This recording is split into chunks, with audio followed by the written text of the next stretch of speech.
Will the U.S. federal government ever get a hold of its out of control spending? Hello, I'm Walker Wildman, Ed Vitagliano, Abraham Hamilton III with me today on Reason and Company. What we're going to talk about is the $22 trillion that our government is in debt, and then all of the interest on top of the debt that we're having to pay, which is almost now more than what we spend on military year over year.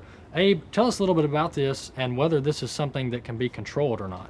Well, it can be controlled. Now, whether or not the political will exists to control it, that remains to be seen. Based on recent history, there doesn't seem to be any will to control it.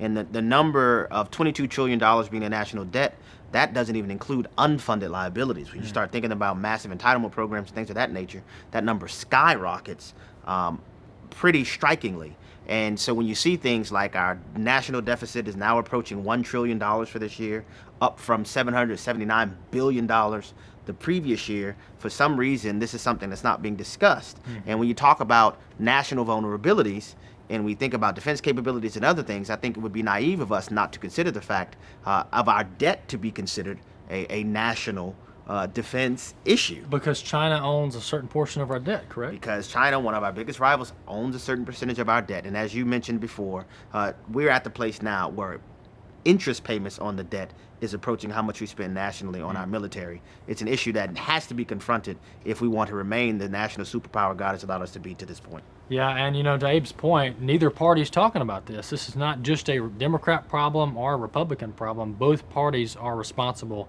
for not fixing it, just like many other issues.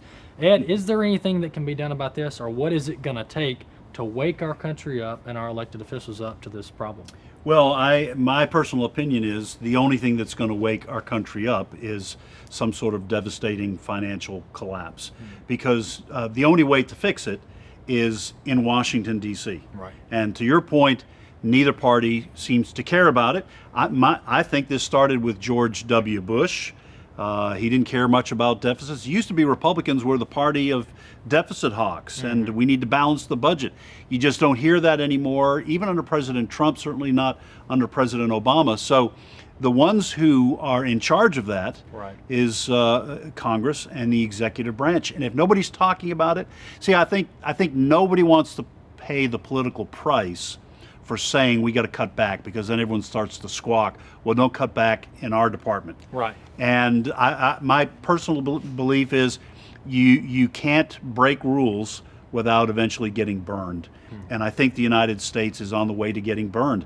Now, does that mean we'll get burned worse than anybody else if there's a worldwide depression or a financial collapse? I don't know the answer to that, but I do know you don't break the rules and think they're not going to apply to you. Yeah, exactly. And this is like the laws of gravity. At some point, some kind of something's going to have to kick in to rein this out of control spending back in.